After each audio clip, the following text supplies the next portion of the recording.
We are back again with another episode of the Move World podcast.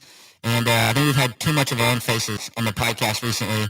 And then as you all see on my shirt here, if you're watching on the live stream, we are coming off the Hot Rod Ultra, still a little over a month from whenever that concluded. And it's hard to ever stop thinking about that race. Conversations are always happening of what are we going to do next year?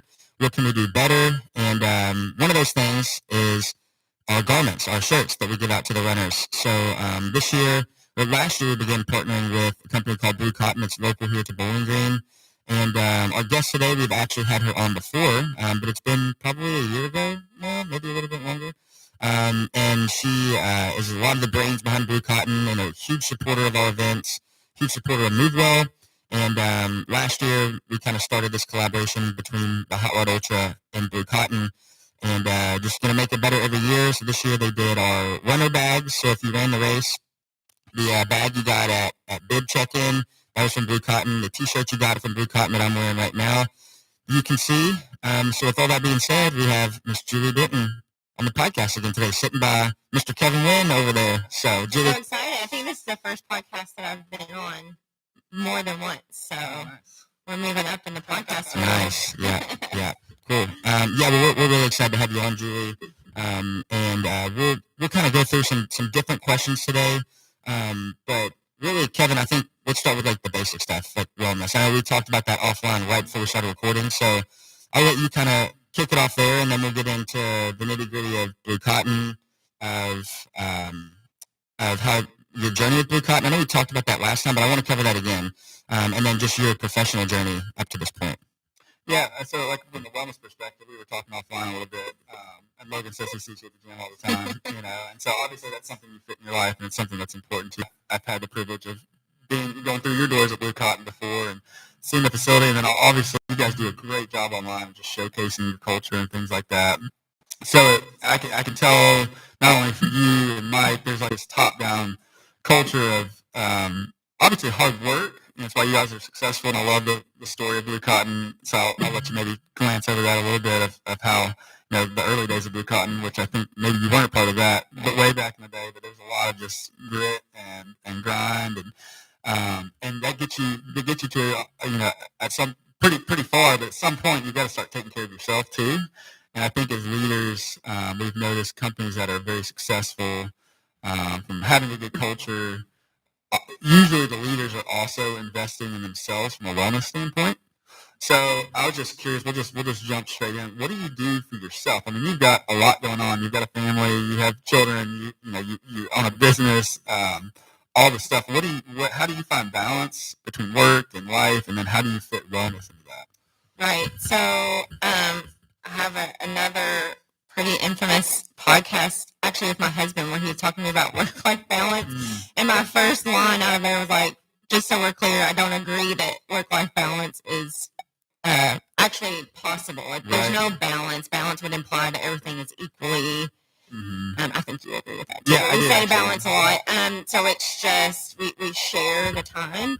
For me, I was always an athlete, so I'm a daughter, the only daughter in my family. I have an older and younger brother, okay. So now just athletically inclined, but to be part of the fun growing up, I had to jump in on the sport. So plenty of basketball, games out in the yard and golf and all the things. So I've always been athletic, played basketball all through high school, even did like intramurals in college. But then there was this like period between like college and professional or during my professional time when I wasn't active at all. And it's so crazy.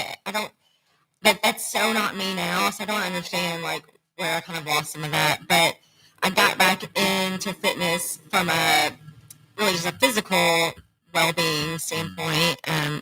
But what's happened is it's now 100% my mental well-being, and then I just get the physical benefits from it. My husband will tell you that like if he'll be like, do you think you need to go to the gym? if I'm like have anxiety or just like a little just to work things out mentally, it's almost like I need to have the gym time. One, it's really the time when I can't be reached. I go in the morning time, maybe some moms will understand this out there. I just felt like that was the time I could go that I wasn't taking time away from my family or my business. So I go at 5 in the morning so I can, get everything worked in. But also no one's really reaching out to me at that point. So I consume a lot of podcasts. I have my best thoughts. My notes app on my phone are just like a million things are happening there, from like what's happening with my child to our business to family or my to-do list. Like, I just get a lot worked out at the gym besides my workout. Yeah. So yeah, I do that at least 3 days a week. And then I do have an 8-year-old son who's very active, so we stay on the move with him. But also just like showing him that it's important to be active. Like, he knows it's a priority for me. And so now he's going to grow up knowing that like fitness is important, period. Yeah. So, and then, just the eating well too. I mean, it all plays into how can I show up every day. So I think that's just something that happens as we get older. I just learned that it's more than ever just about the one thing that got you there. When I don't do those things, not being with it the next day at work, or like we were going into this year has been a really just challenging year on just about every level. And I remember in January thinking like, I have to show up in a different way. Like, if we're going to make it through and come out, on the good side, then I have to show up differently. And so I'm really going on to tangent here. No, that's good. Think that, I read a book that just talks about like, to get where you're going, like, are you willing to get there? Yes, everyone wants the good part, but are you willing to give up what it will take to get there? And that's just like been so true for me this year. And so that for me started with like, I have to think about how I'm going to show up every day. Like, what am I putting in my body? How am I working out? And those things. Right. And, you mentioned, I want to dive a little bit more into work-life balance there. Because you said, that's a nice thing we like to put out there, like work-life balance. But I think, especially as a business owner, your work does become your life. I mean, or any busy executive. I mean, there's just so much to do. So I'd love for you to unpack that a little bit, because I don't think there's anything wrong with that. Like, I think we're going to take pride in our work. I don't think work needs to define us necessarily, just be who we are. I had a period of my life where work defined me, and at times I just slip into that, and when I do slip into that, mentally I don't do well, because when work does let you down at times, or like business, there's periods that's hard, right? Yeah. And so all of your self-worth is wrapped up in that. That's not healthy. However, it does become like your life in a sense of like, everything kind of revolves around it. And so I'd love for you to unpack, like when you said there isn't not a lot of balance sometimes. And I think that's okay. I definitely experienced that. But I'd love for you to unpack that a little bit more, and I think that'll steer the next few questions. I mean, I think maybe no one can relate to this, but for me, I just grew up thinking of just this, the way life would go, and like, you go to college and you get married and you get a job and like this, you have children, and like, but certainly in my life, I found none of that happened in that actual order. In no way. It's not Cinderella over here, okay? Actually, she didn't have a great story, but ended well. Didn't go how she thought it would go. So I think, for just speaking personally for me, the minute I could get out of my own way of how I thought things should be, life got a lot better, because I was just creating this narrative. And so I say all that because of the balance part, that I think men and women, like, you have this narrative that you should be able to, you're the good husband and the good father and the good business, and like, things are in thirds. It's like there's one pie, and there are seasons when one of those things takes a lot more time, or a lot of your energy or attention than other things should be. And just, I think, being willing to like have grace on yourself. Like, okay, yes, this is taking a lot of time right now, and that's okay, because I will get to this then. Like when you have young children, like that takes a lot of your time. And I remember even getting anxious about even going to the gym. I remember when my son was young, I was like, I'm never going to go to the gym again. Like, it's like he could smell the minute I tried to leave the house, and it was just a whole thing. So I was like, I'm never going to, and that's false. Of course I got to get back to it, but just accepting, like, these are the choices I've made, and this is what happens right now. So yeah, work, there's great times when things do live in harmony, and it seems pretty even, and there's sometimes like, man, like, we have really got to go all in on this, or, there's a family emergency, and you're like, hey, this is what's taking priority. So I think it's really about our expectations going into stuff. Is what I found. Yeah, I think that's great. And keep, I don't know, keeping that in perspective of like you said, we all have this picture of what everything should be. And then I think a lot of the time we just try to course correct and keep everything in line with that. But maybe God has a totally different plan for you, and like, except this, I read a good quote yesterday, a book that I'm reading. I'm going to mess it up, but it's basically like, you can experience life once you let go of control. And once you let go of control, that's when you really start experiencing things. I think being aware of like, okay, I'm in this season of really hard work at work. Okay, then that's fine. Like, I'm going to have some long hours, some long days. But how can I maximize my work still, and whatever I want my life to be about? And so maybe you feel really strong, like, I want to encourage other people. That's what I want my life to be about. Well, how can I use this period of really hard work to still do that for people? Or maybe my kids are sick and I'm going to be at home and it's going to be really hard. And how can I use that part of my life that's going on now to still stay true to my purpose? Right. And like you said, it's going to ebb and flow, and we've had the stomach bug at our house, and we've had hand, foot, and mouth, all that stuff. So like the last couple of weeks for me has been hard. Because I've had to spend a lot of time at home, and that's okay, But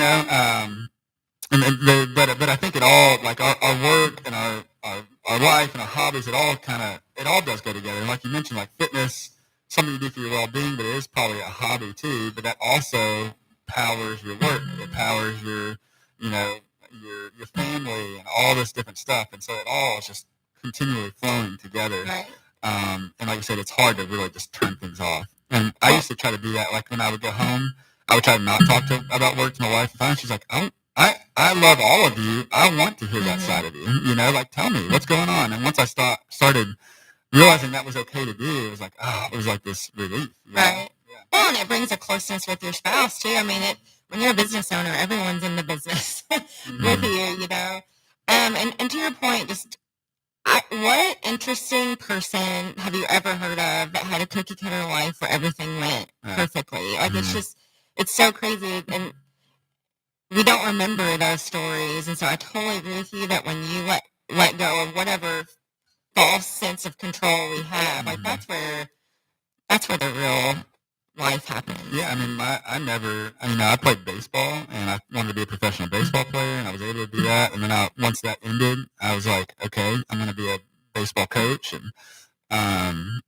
And then Logan has a story I've told a million times, but I was sitting on a picnic table in Arizona crying because I just got released from the Padres, and I didn't, like, everything I thought, my plan was just totally disrupted. And like 20 minutes before that, I was in a uniform about to walk on the field, And all of a sudden it's like, boom, that's gone.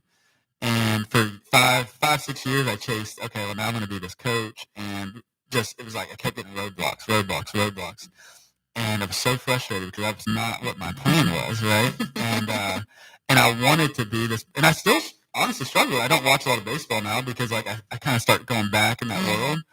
I still love it, but also realizing maybe that's not what I'm supposed to be. And so once I was able to let go of that and start saying yes to other things, is really why we're having this conversation. Like, I definitely wouldn't be doing what I'm doing today. That's for sure. At the time, I was a physical therapy technician. I was making not great money and not appreciative of my job. This is post being released like 5 years later, and really saw no future there whatsoever. And then we found out we were having our first daughter, and my wife decided she wanted to be a stay-at-home mom, and I was like, oh my gosh, I gotta way to support our family. Because she was a teacher, and she was making a lot more than I was. So it tells you where we were financially. She was a new teacher, and so I just started saying yes. I was like, I'm gonna be the best physical therapy technician, and it wasn't glamorous. I was doing laundry, I was doing all the janitorial things, I was doing all the things that like the therapist didn't want to do, basically. But I just started trying to do a good job at it, and then from there, just all of a sudden, it was like you start discovering different things, and hey, maybe I have a skill set in this area. Maybe I can learn and grow in this area of this business, and eventually brought me to develop a move which is crazy. But I would have been able to get there or here without just kind of letting go of that control, letting go of the narrative that I thought I was supposed to live, and just saying, seeing where God was going to take me. You know, it's fascinating. But I think from that, there was a lot of hard work, a lot of some stress and all this stuff. So there was probably at times work started taking more of a, it was tipping a little bit more towards work at times, but also it helped, my family kind of came along with that and supported me in that, and we all grew together through that. And so, yeah, it's just neat. So, you know, you mentioned you worked out 3 days a week.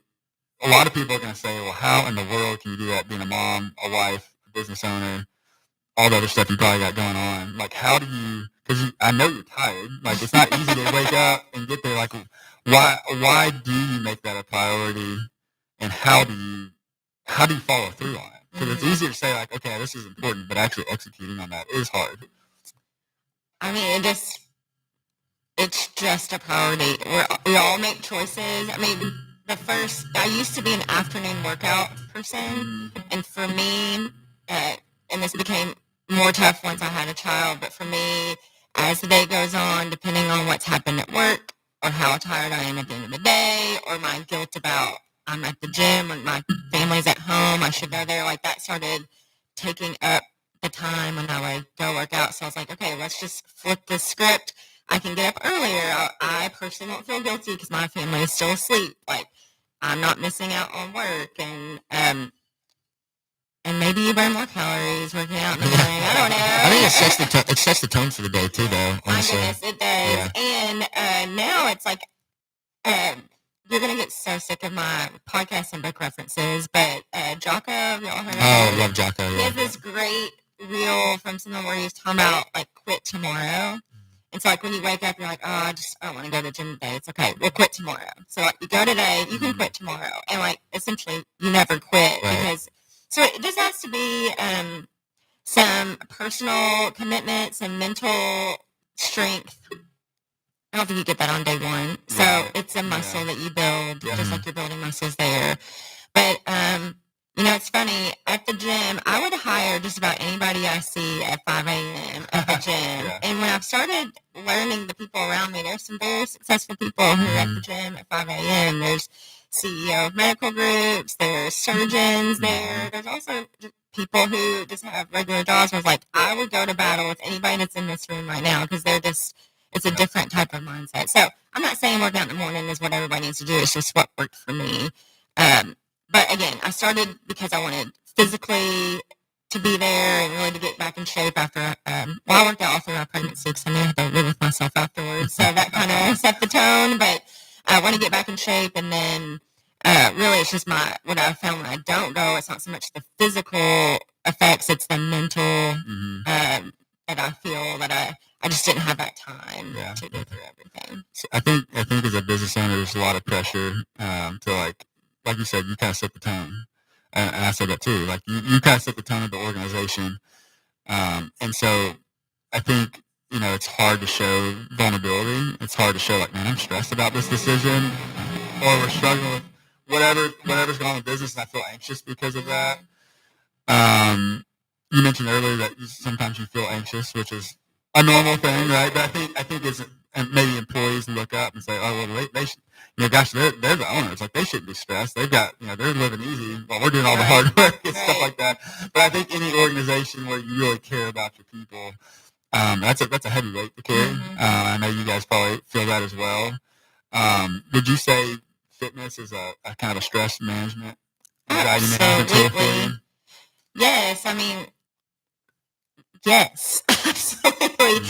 It's just, first of all, when you're doing something hard, it takes your mind off of those things that you're stressed about. And so I really push myself at the gym, sometimes just to forget about everything else going on. I just want to like see what my limits are. I do a lot of sprint. I had someone come up to me and say, are you training for a marathon? I'm like, no. I just want to do the hardest thing possible just to see how far I can push myself. But yes, stress is, I just can't function throughout the rest of my life if this thing is hanging over me. That's not fair to my family when I do come home. It's not fair if I haven't worked through it when I get to work. I'm like pulling other people into that orbit that I just need to have worked through that before I got there. So as a leader, we do carry that weight too, that even if you have that stress, maybe some people do, but it's not healthy to like to let that go with everyone else or bring them on. I mean, my partner and I have conversations about, what we are going to share with our team and what we're going to carry the burden of solely. So it's, it's just something that it's so much a part of my life now that I can't really separate out from anything else. Yeah. It's just what I do. Just like I'm going to get up and I'm going to, make myself something to eat. I'm also regimented on those things, partly from a time management standpoint and partly for just eating really well. But like you just learn how all of this works together. This Aura ring is like the best thing I ever did as far as like, it was my Mother's Day gift, and I told you anything. So it, just being like aware of your body. So when I start to see all those different metrics, I'm like, oh, well, I did this yesterday and it caused this and I feel this way. And so we see it all working together. It's just really important. Do you have any accountability in that? Like people, peer-to-peer accountability? My self-talk can be, I can get really honest with myself. Yeah. No, it's really, I watch my numbers. I don't know what it is, and I think accountability is really good, but I'm very much just accountable to like the way I feel, and I know that I'm in control of that. So like when you're in control of something, you don't do it. Then like I just think there's so many things I'm not in control of. So if this is the one thing that I can manage, then I want to do that. See, I'm different. I think I can do a pretty good job, but I found for myself personally, like I need people to help keep me on track. So I'm a part of a bunch of different groups. Like my pastor I meet with every month. Like there's a bunch of different things I have going on just to kind of keep myself in check. Because I've noticed I've had a hard time just, would you say I go to extreme slogans? Yeah. I was going to say, it's very common. I think not even just you, but I think people that are more, maybe fitness savvy, a lot of times I think it's common for them to like, if they're going to do a race or set a goal, like they go really, really hard and they almost burn themselves out. So I think Julie's strategy of like, you have a regimen of like 3 days a week, like maybe there's an opportunity to do a race, maybe you do the Hot World Ultra next year, Julie. And it's like, there's time and place for that. But yeah, I think I'm similar in that way too, though, Kevin. I think like having the accountability of people. And to your point, like I would love to work out. Like I really want to be working like 4 days a week. And I just learned this is where I have to live. I have to be, it's Monday, Wednesday, Friday. Everyone, like my family, that's when I'm going to go. Everybody knows. When I try to do that extra, then I fall short of it, and then that causes this whole cycle of like, so I'm like, okay, let's be reasonable about the things that we say we can do.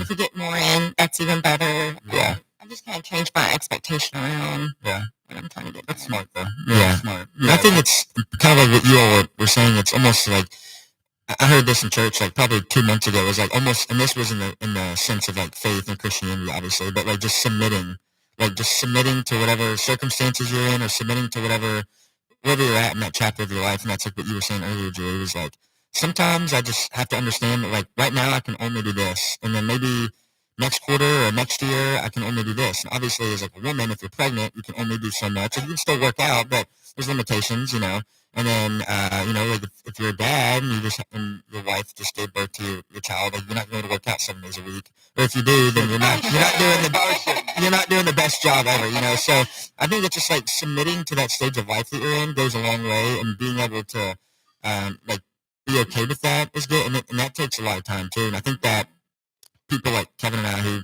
are more so like you just go really hard on like one goal for a long time, and then when you get out of it, you're like, was I the best like employee or the best husband? Or it's like a lot of times you feel that your main focus was training for this race.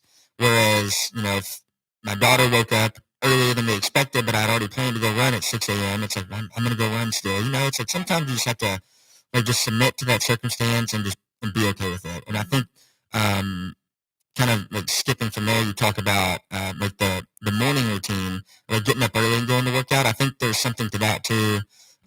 Because the physical part of fitness is obviously extremely important, but the mental part, we say it all the time. Like when you do something that's hard and you don't really want to do it, whether you push through physically or mentally, that translates to other things.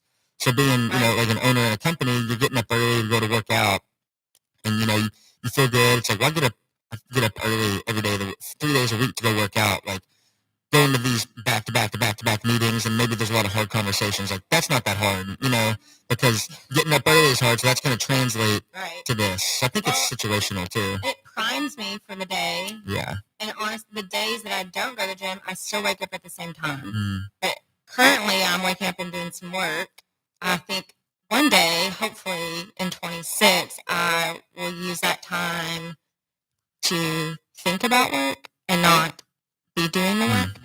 I will still have that time though. And I was recently in Arizona, and it's still daylight savings time, so we were 2 hours behind Bowling Green, 3 hours behind the East Coast. And I would still wake up like decently early, and I was like, I hate this out here because I'm so behind the rest of the world. Yeah. I don't know if that's good to think about, but I think that goes to say when I wake up at 5 or whatever time it is, I am up early, moving my brain. So by the time I walk into work or that first meeting, I've already been at. You're still stimulated, yeah. Like I've been, I've primed the pump, getting in there and doing it. I think talking about going really hard at something, and then, I think that just like cleaning your room or any kind of project, like it will get done in the amount of time you allow. And so for me, I'm like, okay, I have an hour and 15 minutes at the gym. Like, this is it. This is all you get, and then it's 3 times a week. So it's like, how am I going to use that time? Like, if I'm going to get up at 5 and get to the gym, I'm not just going to, like, go through the motions, like, lift light or run slow or, that's where I'm, like, holding myself accountable. It's like, this is the only time that you have. Like, I gotta get the most out of it. Yeah.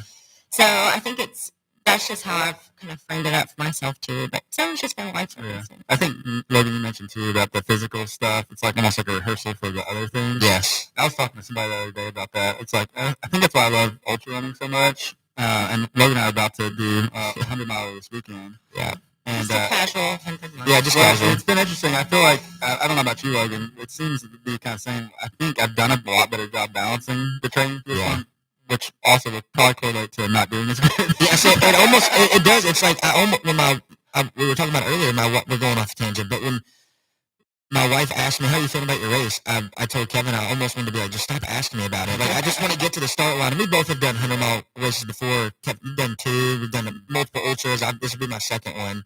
But it's almost one of those things where I feel like this is the most balanced I've been in training. Yeah. And it doesn't feel right because when I trained for my other 100-miler, it was like every week it's like 60 to 70-mile weeks. And like every week looks the same. If you look at my Strava, it's like it's a chart that goes across and like a little bit up and then it's across again. Well, now it's like up, down, up, down, down, up, and so I have a prediction that maybe this will be your best. Yeah, I'm wondering. Maybe not. We're gonna cut this part out of it. What was not. No, I'm joking. But I feel like it's interfered a lot less with my family at least, which has been good. Yeah, but the reason I think I love them, and I think any physical fitness type thing, and I think what you experience at the gym, like when you go really hard at the gym, it's like, okay, you're gonna feel a year's worth of emotions. Like for us this weekend, we're gonna feel a year's worth of emotions in 24 hours. Like I'm gonna feel the high of starting something. I'm gonna feel, meet all these people as I'm running and feel great. And then I'm gonna, at mile 25, I'm gonna have this weight of, oh my gosh, I'm about done a marathon and I've still got 75 miles, And then at mile 70, it's gonna be like, oh my gosh, there's no way I can go. And then, so I'm going to go over all these highs and lows, and I think it's the same thing you go through, like running a business, of like really, really good stuff, really bad stuff. Oh, I don't think I can make it. Oh, this is, you're going to go through all of that, and it kind of gives you this opportunity to kind of practice your response to all those different outside inputs, and like, how am I going to get through this? Working on staying positive when you feel really tired, exhausted. You can even get that in 5 minutes, like a really hard 5-minute workout. You're going to experience all that same stuff. And so I think there's great physical things that come from that, obviously. But I think from the mental side, and we know that through research now, that there is a lot to be said for, the physical things you feel can translate over to the mental side too. And then just working on staying present and staying positive. And I think that's the key in all of it. I love running up hills, and I love hill training and doing like really long hills. And what I practice the whole time is like just be very present, focus on the next step. Mm-hmm. It's kind of the same concept I'll put tomorrow. Like, okay, just go 5 more feet or whatever. And then if you can take that lesson and apply it to the other things in life, then it makes it a lot easier to do. And so I think for me, I would agree with you. That's one of the ways I handle stress and anxiety is by just doing those little micro uh, tests or whatever you want to call it of putting myself in physical situations, forcing myself to get through it, and say, okay, well then I can get through this other hard thing that I'm experiencing. It's been very freeing for me. I think when I first started running, it was more of a I want to see how hard I can go, how far I can push myself, and then also post about it so I can look cool. You know? Yeah.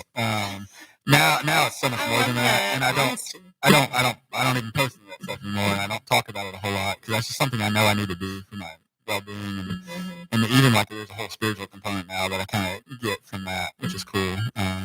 Also, so I'm looking forward to this weekend. Yeah, it's gonna hurt. Oh, it's gonna hurt. Yeah. Sure, but yeah. But we always say like it's gonna be a sufferfest, but that's what we signed up for. Like that stuff's coming. Right. But like Kevin said again, like all that from whether you're doing a 100-mile race or like an extreme or getting up early and going to the gym or whatever it might be, like all of that translates to other aspects of your life, whether it's like being a parent or being a spouse, being a leader in a business or being an employee of a business. I think all that stuff translates differently. We could talk about this all freaking day, but I think like moving on in your journey, Julie, we talked about this briefly last time, but to kind of preview, eventually I want to talk about the changes that you've made at BlueCotton, that you've helped make at BlueCotton, implemented from like a culture standpoint. But first, I want to know like your background at BlueCotton and be as transparent as you want. Just talk about like your respective journey, where it started, and I know there was like a lapse, and then you came back. So I think that's such a cool journey, especially to where you're at now. So I want to hear that, like a brief summary of that. Right. So BlueCotton, we are a custom screen printing and embroidery company. We're online, so headquartered in Bowling Green, headquartered like one and only location. But ship across the country. Have served thousands of customers. They started, my partner started it in 1991 out of college. Kind of did it solo until about maybe 98, 99. And then, one employee at a time, one press at a time. It's just grown and grown to now we have 130 employees, 18 presses, 60 embroidery heads. But all that happens slowly. I became a customer of BlueCotton in 2001, so that's how I first met my partner. I came to place an order and met him there, and then just throughout my career, kept crossing paths with just the BlueCotton crew, not just Mike, but other people that were there. And then I was just seeking a different career path, and BlueCotton had a great culture. I mean, they were having a ton of fun. They were on the rise. I mean, probably when I joined, they had maybe 50 employees then, and I sought them out because I felt like it was a good culture fit with what I was looking for. We had just known each other, so I came in I'd been on the sales side my entire career. I kind of moved more to an operational role, which I was looking forward to. Probably 6 months in, I kind of turned it back into a sales. I had a sales component, but that's what I liked about BlueCotton. It was if you had any sort of entrepreneurial spirit, you could really do well there because they were, for better or for worse, hands off of, just kind of like, see a need, feel a need kind of thing. So I had a lot of fun kind of running a micro business within their business, which is fun when you're playing with other people's money. I know that now. But it all worked. But honestly, I just very quickly needed more. And I look back on, in the moment, I felt like that was everyone else's problem but mine. But now that I'm much wiser, I know that like the common denominator, everything was me. You and I have very similar stories, completely unrelated, but the premise is the same. That I was frustrated, things weren't going as planned, and what plan was that? But whatever plan I had in my head, it wasn't going as planned. I thought that it was other people's jobs to make that happen for me. I didn't think of that so clearly at the time, but looking back, that's what I was expecting, is for somebody else to fix it. I tried to get a job elsewhere. I thought that would fix it.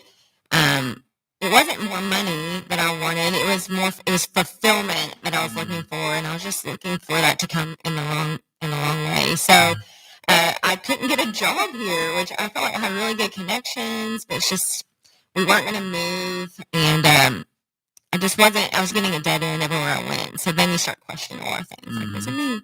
At the same time, we were struggling to have a baby. And so that, pile everything on, all the things that weren't going as planned. And so I just went kind of through a really tough time. And then I'm getting really deep. This has nothing to do with BlueCotton, but it comes down to the point that on the baby side of things, we went through IVF. And this is like a whole 5-year process. I mean, put our life savings. It's a lot. Yeah, I know it's a lot. We had 9 embryos, and none of them made it. We did a 3-day transfer. If you know anything about that, you really want a 5-day transfer. We did 3 with 2 embryos. They didn't make it, and no other embryo made it. And we'd spent all of our money. Ugh. And so I was just struggling with my entire future. What is left? Because I don't like my job. I'm not gonna have children. I mean, I do like my husband, but it's just really tough. Yeah. About a year later, we kind of had this miracle happen where someone gave us, and they're like, "We have it, and we really want you to. We think it's best spent you trying to do this." So that was very emotional. It took a long time to decide if we even wanted to do that, and then we did it. And even within a year, I mean, by this point, I'm 35, and the stats had really gone down of if we were going to have it. We only got 4 embryos, and we were back to a day 3 transfer situation. And I was just broken. I was just what are we even doing? My husband is a sunny side up kind of guy to this day, and he's just it's fine. We're going to be fine. I'm just I'm going to punch you. It's not fine. There's just a lot built up. And so we went that day. They're like, well, just come down. We'll make a decision there if we're going to transfer. They're like, we're going to transfer 2. And I was like, well, here's the deal. If they're not going to make it, I just want you to transfer all of them. If they're not, I want them to pass with me. Right. And they're like, well, we're not going to do that because it's not safe, but we'll meet in the middle and we'll do 3. And one of those 3 was my son. Awesome. And so we had one left that was just the grading was the worst. And in the time we were waiting to see if the transfer happened, you can call the lab and see if it gets to blastocyst stage to freeze. And I'd actually forgotten about it. I was just down in the dumps. I didn't move for 3 days, and I was just really I can't even believe we're here again. And then one day I was like, oh my gosh, I never even called to see. I was like, it is alcohol. It didn't happen. And I call, and this guy with the driest voice, they need to work on that, was just your final embryo made it to blastocyst, and it's frozen. And I was just what? And right then I knew, I was I'm going to be pregnant. This is going to happen, And honestly, I would say probably my mindset shift probably absolutely impacted a positive pregnancy. Me being all down was not going to help anything. But right then I knew, I was this is to be. God has blessed this, and we're going to get pregnant. We got pregnant. Then we went to the first ultrasound, and there was a heartbeat. It was still so early you couldn't hear it, but it was slow. And the lady's like, no, I don't want you to get your hopes up. It's slow.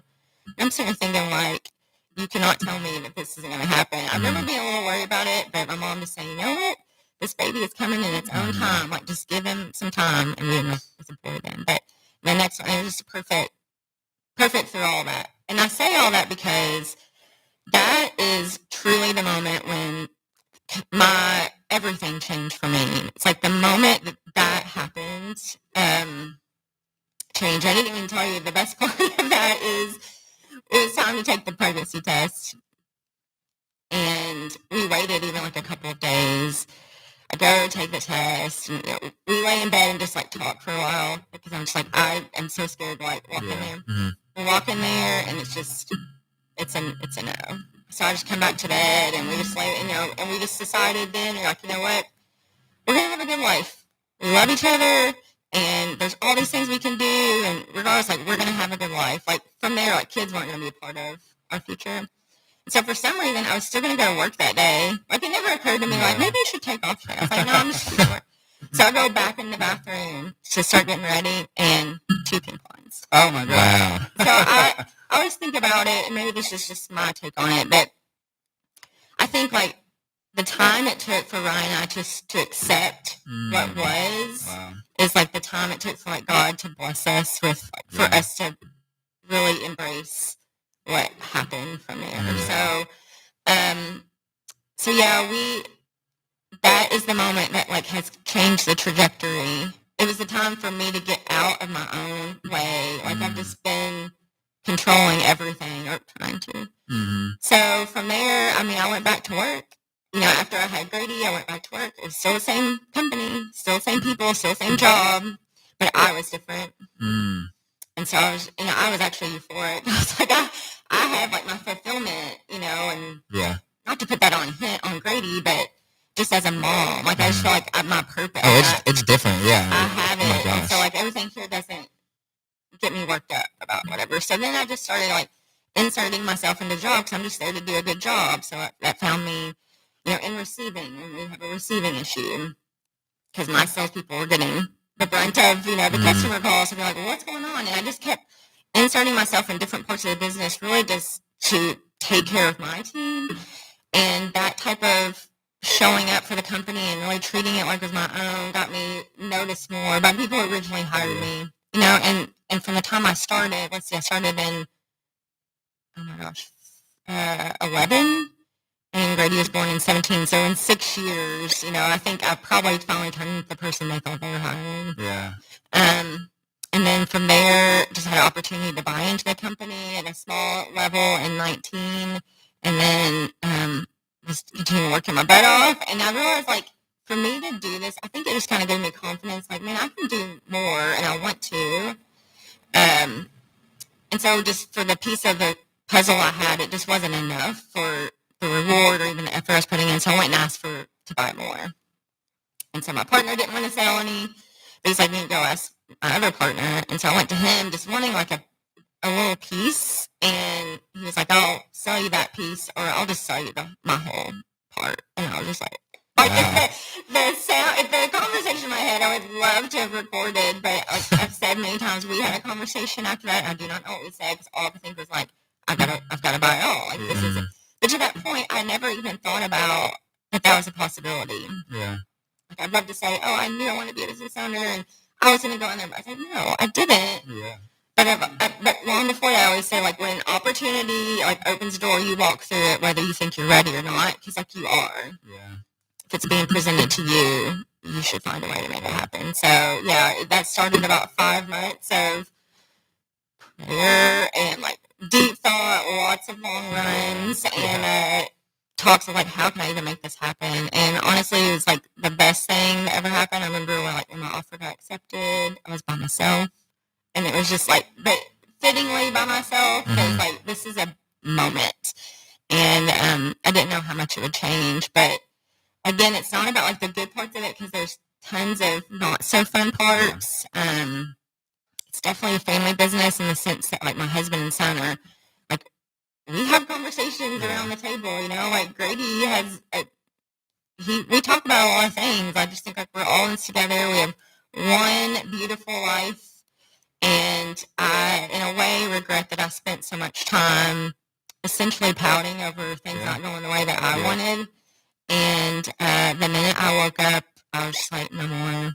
Yeah. So I think that's just, I want to do something that like scares me, that pushes me, that I've never done before, and I want to bring Grady along with me so that he'll have his own struggles for whatever reason, but that we can just show him what's possible. Yeah. So awesome. that's my very long journey. That's I love that. a long path. I do relate to that, and I call the period between my baseball playing career and then when I started being serious with work and stuff, I call it my dark ages. I was going to say, a lot of that, like, hearing Julie's story, like you said, like, the premise of your whole story is very similar. I was like, I relate to it. Yeah. It was the same thing. It was like the same job, and then all of a sudden one day I woke up and I was like, oh, it was me. It wasn't the job. And I remember, like, I started taking more stuff more seriously, and luckily I had a owner that wanted to give me. The same thing with you. I think saw a lot of potential in me, but I wasn't probably executing on that. Yeah.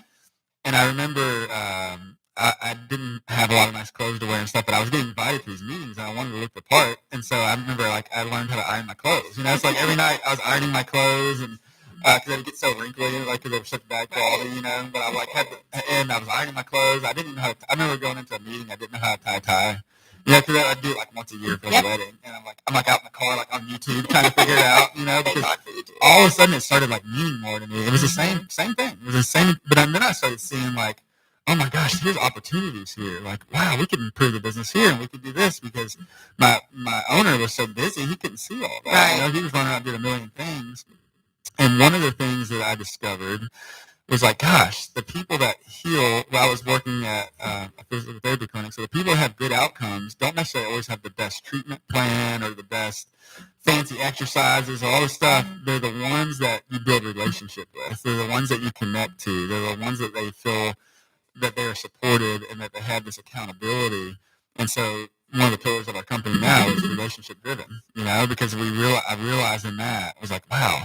And not only is that important, but also for me as an individual, like I have the opportunity to build connection with these people. So I used to do ultrasounds. I was doing ultrasound on old ladies' butts all the time. And like, you know, I was always getting, because the PT like, oh, I don't want to, you know, it's a low back, and they send it to you tech.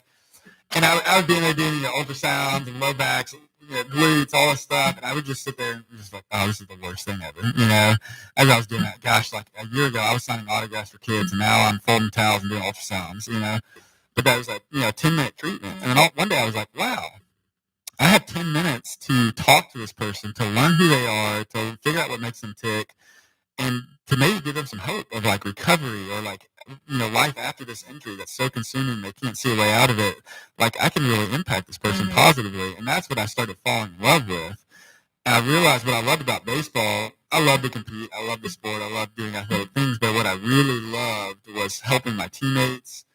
Yeah, them, you know, work on a skill. Because I'd love to stay after practice and help guys with ground balls or hitting. And I, of course, naturally loved that about coaching, but it was helping people thrive. That's what I loved. The sport was like the way the medium in which I did that. Right. But I realized, wow, I could create a company and a product that could help people thrive on a much bigger scale than, you know, this team of 20 people. And so that was kind of the goal with MoveWell.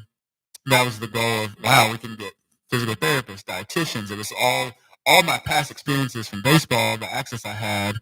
I realized, why not just apply that to, you know, corporate settings and stuff. So it was so cool. So, you know, there was this bigger story that baseball was just a small part of that, but I thought that was the story. Right. And then so you start looking back. Yeah. I heard another quote, like, you can only connect the dots looking backwards. Right. And it probably sounds like the same case for you. So that's awesome. Yeah, so, for sure. Yeah, it's a lot of fun. And it's a lot of fun to like look back on it and then like from outside perspective, like hear that journey. And I think we all have stuff that you expect it to go one way and it goes totally opposite. And in the moment and even for like the months to follow, it feels like the worst thing in the world. And then you look back and you're like, geez, I probably wouldn't have been where I'm at now if I wouldn't have done that. So I think there's freedom in letting go. Yeah, 100%. And you let go, like that experience between the one line to the two lines on the pregnancy test. You finally let go and said, okay, I just submit to whatever I'm supposed to, whatever this life is, I'm just going to submit. And it just seems like from there it's just been a roller coaster. Yeah, like it is. In the best way. Yeah, I mean, there's been hard times, but you just have a different mindset over it. Another name drop of a book. We read Soundtracks at some of these groups at work. And it talks about like the soundtracks in your own mind and how you talk to yourself. Usually it's not how you would talk to a friend, you know, like we're all harder on ourselves. But, you know, is it true? Is it helpful? Is it kind? But there's kind of a line in there that talking about like switching that mindset shift is things are always working out for us. And so we've adopted that in my family for sure. Even when things like do not feel like they're working out for us, we're like, nope, things are always working out for us. I think just like saying it out loud and really trying to convince yourself, it's just like, just trust. Like things have always worked out for us and things are always working out for us. So, yeah, I love that. And as we start to kind of wrap up, I still want to talk about like the culture things you've implemented, Julie, and what you found, like maybe not in like necessarily a bad way, but what were some gaps that were there, you know, at BlueCotton. And then we'll touch briefly on the Hot Art Ultra a little bit more too, because I love talking about that and what you've seen from that. And then also talking about some, you know, I know you interviewed a lot of the runners talking about like the emotional ties to garments and things like that. But first, I stay on the topic of the business and what you've done with it. What were like some gaps that you saw in the culture? What were some things that you implemented, and what have you seen come out of that, maybe good or bad? Like what's worked, what hasn't worked, but just that culture story in general that you've been working on. So, like I said, I was drawn to BlueCotton early on because of their culture. It was fun, casual, but hardworking, and you could kind of make your own way. The problem is that as we grew, and there was a time, I think in 2016, we were growing very rapidly. We'd taken on a new contract, and we had to go from probably about 65 employees to 100. But to get those extra 35, we hired about 100. And that is when culture started actually going away. So there were two cultures in the building. There were the OGs who knew the BlueCotton before, and we held very tightly to that. And then there was all these strangers essentially in the building. There was like people who've been here 5+ years and then less than one. And we really struggled during that time. And I think it wasn't the only reason, but it definitely played into those hard times. You don't have people who can rally around it. They have no investment in the company. So when I bought in 19, we had to get that back, but it really became more of a focus in 22. It started with just getting the right people in the building and getting the wrong people out. They're not bad people, but they are not bought into what we're doing. And at the end of the day, the culture wins. And quite frankly, we're going to protect the culture at all costs. So we've made decisions that probably like a private equity firm wouldn't say is a great decision. But if we're protecting the culture, that's what we need to do. And that's just what we feel like is most important. So we've just given people like a great, consistent, steadfast place to work. I think a lot of people need something steady in their life, and so we can always be that place. And we just started focusing on the people. So someone told me before, like, it's not hard to love people. And I'm thinking, like, that's not really what I came to talk to you about.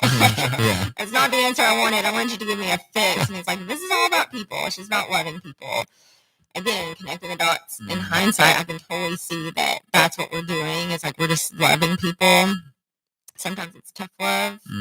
But yes, we got stronger in our hiring practices. We weren't just accepting anyone who walked through the door and said they could do the job. And so that was a hard time because we had to slow things down and make sure we were getting the right people. But you know what? When we got the right people, they stuck. Those were sticky moments for us. We started with like the mid-level managers. I just told my partner, I was like, we can't be the only two people doing this. Like, we need more people thinking about the business.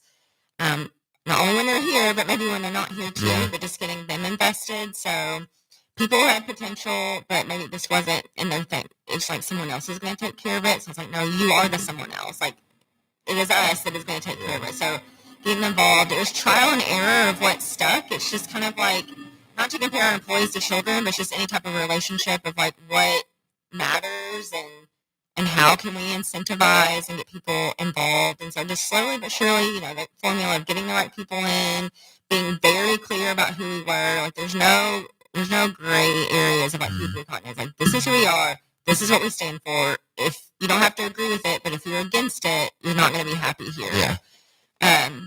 So that's probably the strongest thing. And then just making it a place that people want to work. You know, like, we work very hard. Like, the things that we do are for events. You know, if we didn't deliver the ultramarathon shirts on time, then you would have nothing to hand out. And you're not, like, getting it in the mail after the event just doesn't hit the same, you know? So, like, we are a very time-sensitive work.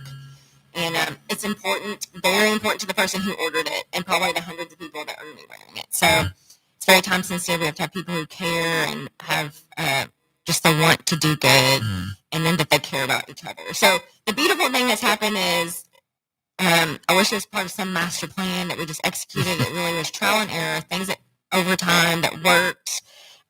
We had to become better leaders of making choices and moves quicker, like when we knew things weren't right or weren't going to work with individuals. And then the thing that's happened is they've started to care. So, like, when they started getting engaged with our social media, we knew that was a hit. When they started making their own volleyball team, we knew, like, oh, this is it. When they started sticking around for all employee meetings, we knew that was something. Like, there's this shift that you feel.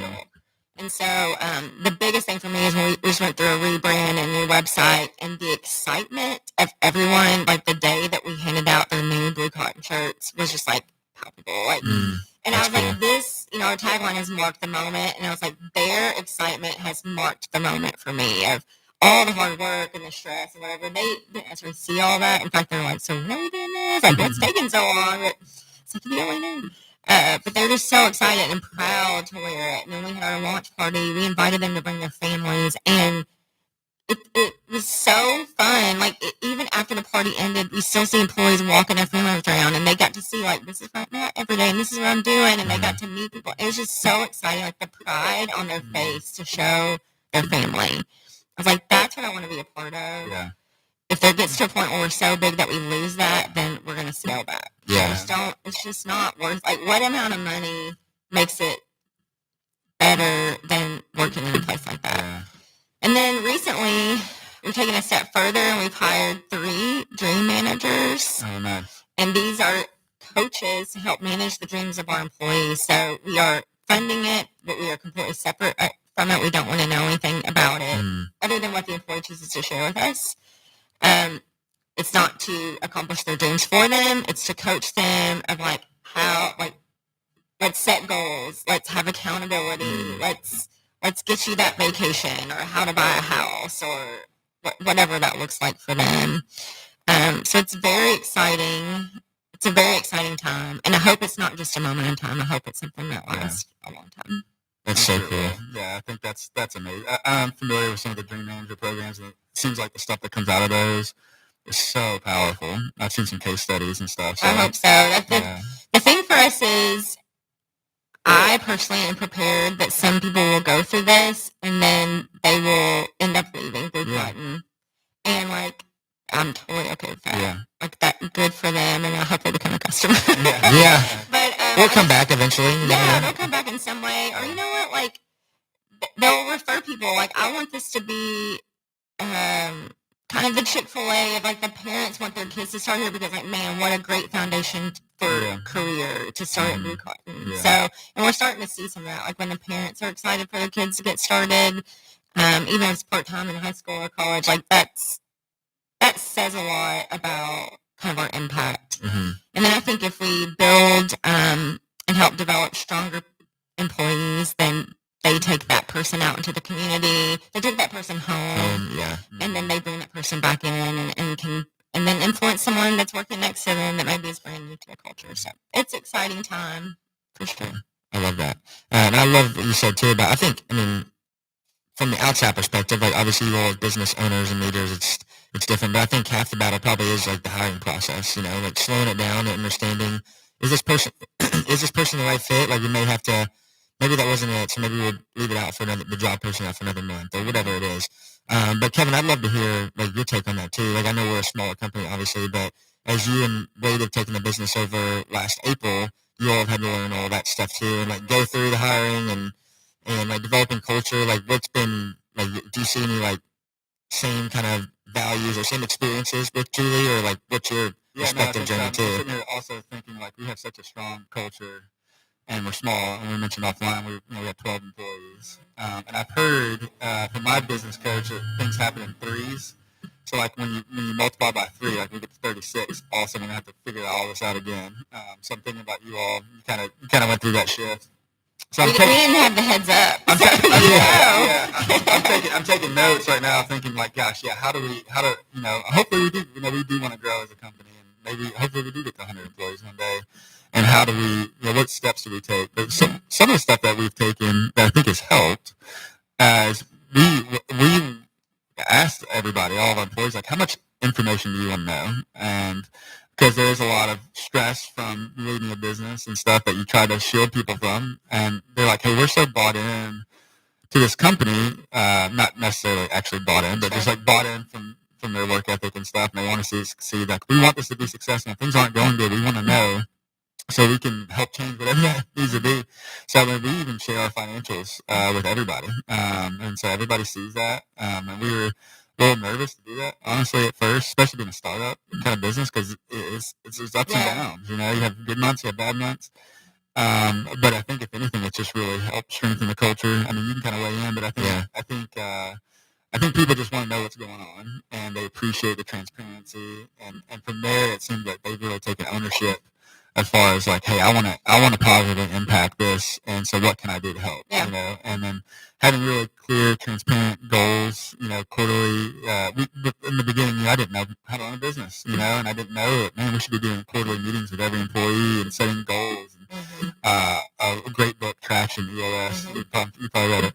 We run our business off that, but that gave us a structure to follow. And I think the more I found that we clearly communicate our mission, our vision, where we're trying to go, and what are the steps to getting there, it seems to improve our culture because now everybody's kind of able to collectively work together to get there. And I think we're made as humans to work together in groups. And if we have a clear vision, it definitely helps.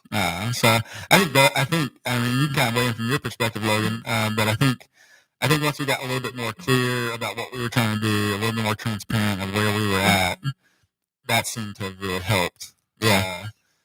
Helped culture. And then even like posting jobs, I mean, like Nevaeh in the back room, she's right here. I mean, she's an amazing employee. We didn't know her at all. I mean, it was just a random Indeed job posting. But we were very clear about our culture in that job posting and, like you said, what we were about and what we're not about. Right. And it was amazing how many great candidates we had just from really getting focused on who we were and not being afraid to say that. Right.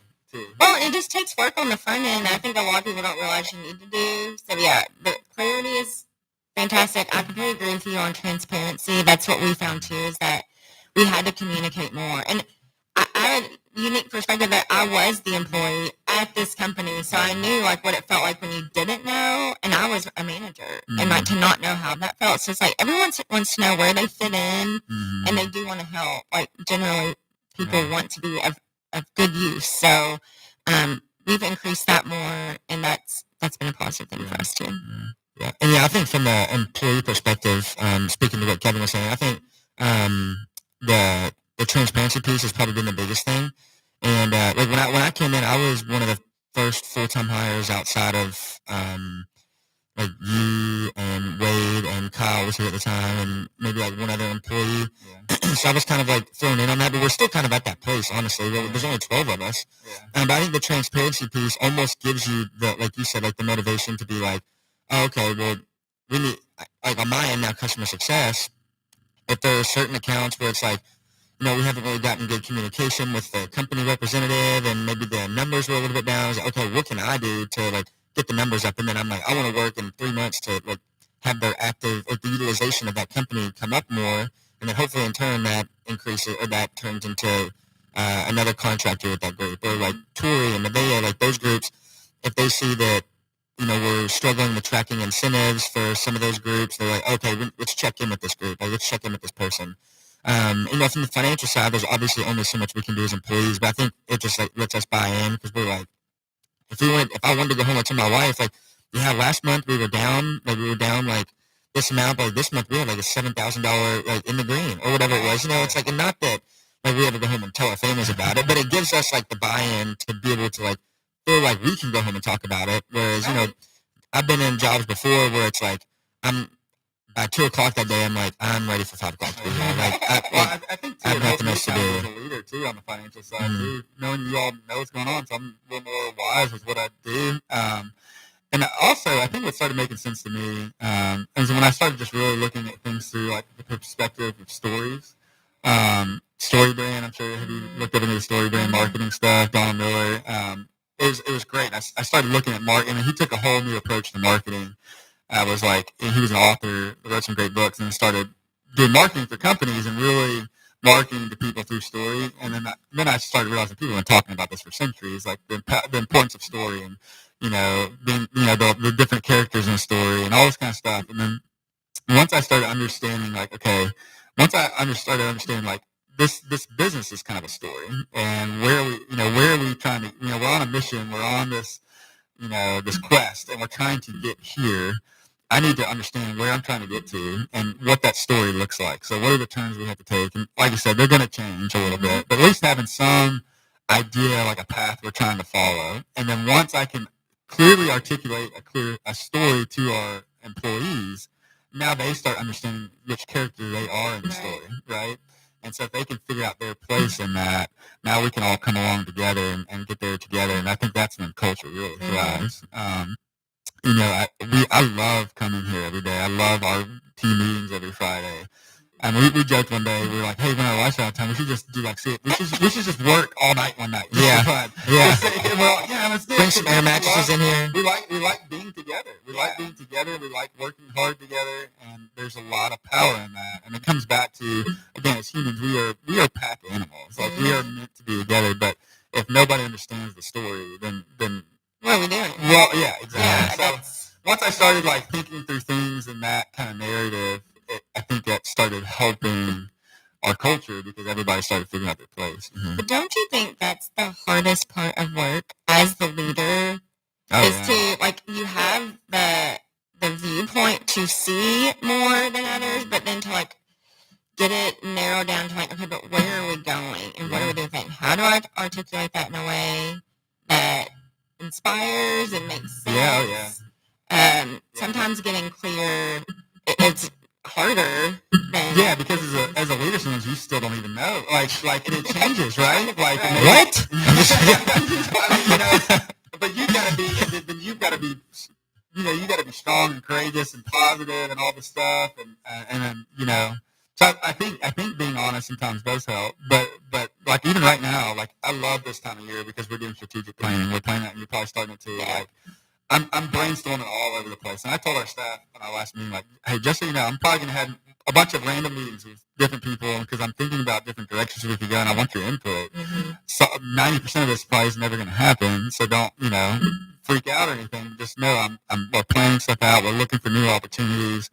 And then we're going to roll some of that into our story, and what we're doing is not really changing, but how can we supplement that out? How can we do it better? How can we do it a little bit different? That's a great leader right there who sets the preface of like, hey, this is what's happening. We may or may not do it. Because if you don't say those things, then you just have a lot of people who are frustrated with those, like, well, we talked about this and you never did it. That's I try to be careful, and I'm sure I do that sometimes, honestly. Like, I don't want to be like, oh, I got it all figured out, but I'm sure I pull you guys in. And even one of the things I'm working on right now, I told Logan, like, I'm not even going to include you in this because I know you like this stuff we're talking about, and I don't know if we can do it, so I don't want to pull you down this road of like, oh, okay, let me rethink how this is all going to look, and then we never do it. I don't want you to be disappointed. So I try to be transparent about that, but at the same time, I also know that stuff does get in your head, and you're thinking, okay, well, how do I fit in this story now? How can I? And I learned that from my young married life because I was a dreamer, and I would tell my wife like, hey, we're gonna move to Colorado, we're gonna do this, and what she does is, okay, well, how do I figure out the next step? And so her brain was all over the place trying to figure out, okay, now we're gonna be moving here, now we're gonna be doing this. Because I was applying for every coaching job and all this stuff, and so sometimes I also maybe remember of like, maybe this is just some random thought that came in my head while I was running, because you have great thoughts, but you also have stupid thoughts, when you're exercising. It's euphoric, like you said. Yeah, it's like, oh my gosh, and so sometimes you got to kind of let those simmer a little bit. Yeah, sit on it for a bit. Yeah, a couple of things. I would love to do Working Genius with me as well. Just like do it for fun. Like I see now, like I hear people say stuff, and I'm like guessing which type of genius you are and which one your life is now. But I just think like it really helps understanding the pieces of the puzzle on your team. But darn it, what was the other thing? I was just thinking when you said dreaming and stuff. But yeah, the Working Genius, I think, really helps understand all that.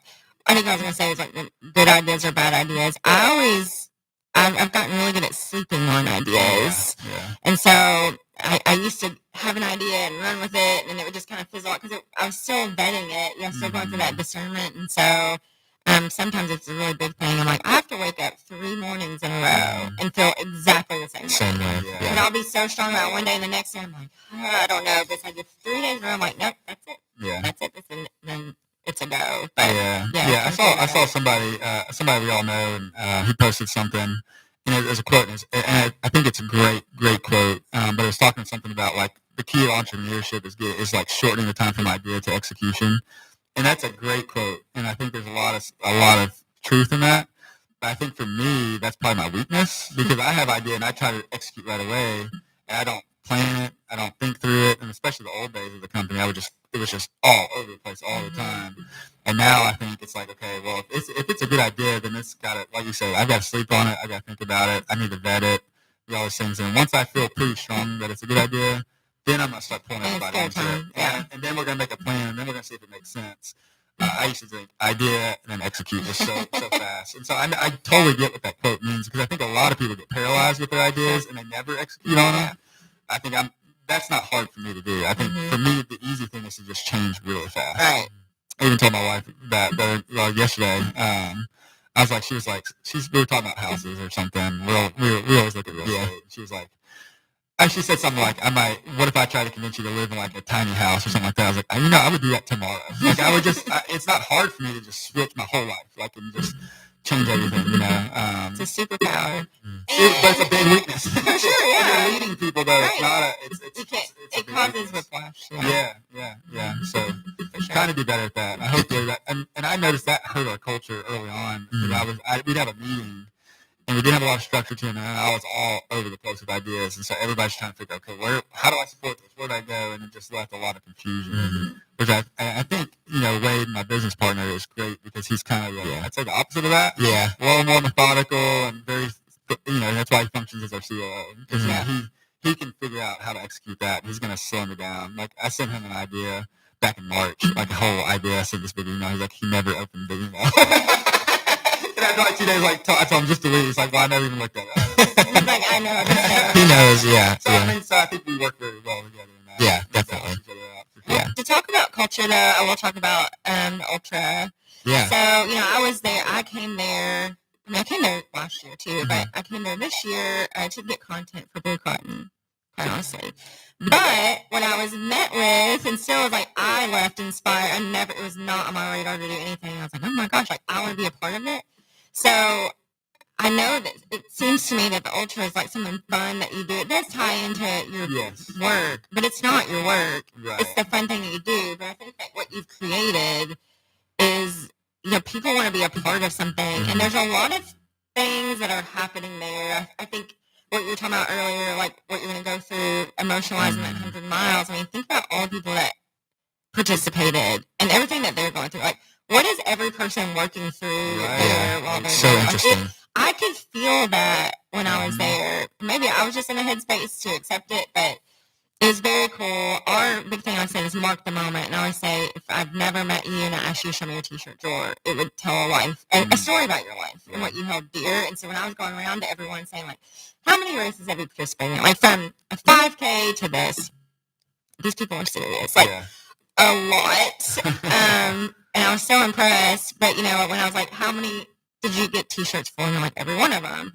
And then I'm like, how many did you keep? And so many people have kept it. And it's not because of that, right? Like if they're doing hundreds of races, they can't remember every detail of every race. But there's something special. And that t-shirt was that tangible thing. And so, I don't know. I was probably at the event for an hour and a half or something. And just like, I'm a big observer of people, so I just walking around and just like feeling the energy and watching people before, setting up, and I don't know. There's just something there that y'all created, so I hope you feel very proud of that, because I think people come there for the physical challenge of it, but there's just so much more that's happening. So I'm glad that BlueCotton could be a part of it, but it's a very cool outlet that you have to like connect your business, but like you're doing so much more for the people that come. And then think about the family and friends and then like watching them.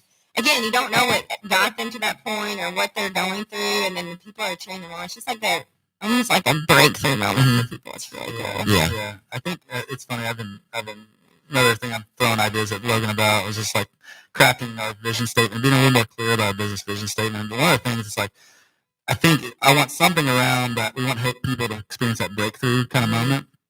And I think like that race is that for a lot of people, like my dad. So my dad did this year. He's like, I've tried to get him every single year to do it. He's 68 years old, and he's... Is he a runner? No. He's he walks a lot. He walks the Yakas every day. But he's never done a race, any organized race. Because I think in his head, he's like, no, I want to make sure I can do it fast, and this and that. Worries about a lot of the exterior things. And the day before, he's like, okay, I'm going to do it. So I signed him up. I just put him a free entry in there. And he shows up. He's never done more than like 5 miles continuously. And I think he thought in his head, like, his body was just going to break. If he went to 6 miles, like, his knee would fall off or something, Well, he goes like 6 miles, 7 miles, and I think he had this goal, I knew it, of, like, he wanted to be able to walk a half marathon. And he's never done this in his life. And I think he thought, man, my body's going to fall apart. I'm going to hurt. He was telling me before, man, I've got this thing, my back, my hip, all this, my body's falling apart. So he was already kind of setting it up. So he gets the mile like 12 or mile 13. He's got one more lap basically, or 12 point something. And he's like, I'm done after 13.1. So he finally got there. He's all pumped. He's like, go get me 2 burgers from the aid station and a Diet Coke, and I'm done. So I get it for him. He sits down. He eats it. And then after like a few minutes, he's sitting there watching everybody. Mm-hmm. He gets back up. And so then he goes, I think in his head, he's like, I can maybe do 20 miles. So he gets to 20 miles. And he sits down, same thing, eats another hamburger and Diet Coke. And then my brother-in-law was like, man, you're only 6 away from a marathon. So eventually he gets back up. And so at 68 years old, there's a video of him, running through the finish line with his arms up. So cool. And it was so my dad had this breakthrough moment at 68 years old, something he never thought he could do, even as a younger person. Yeah. And the crazy part is he was fine 2 days later, and so like the empowerment he got from that. And that's kind of the experience for a lot of people in that race. Even the elite people, it's just this weird mix of all these stories, like you said. I wish, when I think of all the runners out there, we have 200 this year going in circles together. I could envision like a cartoon, like with like the thing above their head, like the walking and stuff. If you could see that, everybody's different. There's relationship stuff. There's money stuff. There's personal things. There's all this stuff, and everybody just working through those. Mm-hmm. But then there's like unity and power and working through that together, and the relationships and the bonds that you build, and then being able to help each other through it, because that's what you'll see as the night goes on. People really start struggling, and then some runner from Arkansas is going to be helping this guy from New Jersey, get up and eat the food he needs to, and then walk with him and support him, and it's a really special thing. So I love it. Like you said, cool. It's to me, it's like that is wellness. And also like you don't have to be. It's not for elite ultra marathoners. It's for everybody. Yeah, including my dad, including the 84-year-old from Philadelphia that comes, the 79-year-old from Bowling Green that does it. It's for everybody. So it's neat. This year was cool because we had a lot of clients. Actually, we had over 20 clients actually participating. Nice. Which was It's a special race. I'm so glad you guys can support it. Yeah. Same. And hopefully we'll have a team this year, but or next year, but. It's you could feel it there, and I just don't think there's many things like that in life. So congrats to you guys for making it happen. We appreciate your support too, Julie. And like you said, now Earl Wynn, every time he puts on his Hot Rod Ultra shirt, he's going to remember his marathon. And seriously, so I think that's important. To be able to have that for them. And also the shirt look cool and feel good too. So that's obviously good. So we appreciate you coming on today. We appreciate BlueCotton and constant support and your team. Your team is like next level to work with too. So I think Christina is who I usually work with. She's great. All the design team, all of them. So appreciate you coming on today. Kevin, thanks for helping out, hosting the conversation. And we appreciate you all listening, and we'll catch you next time.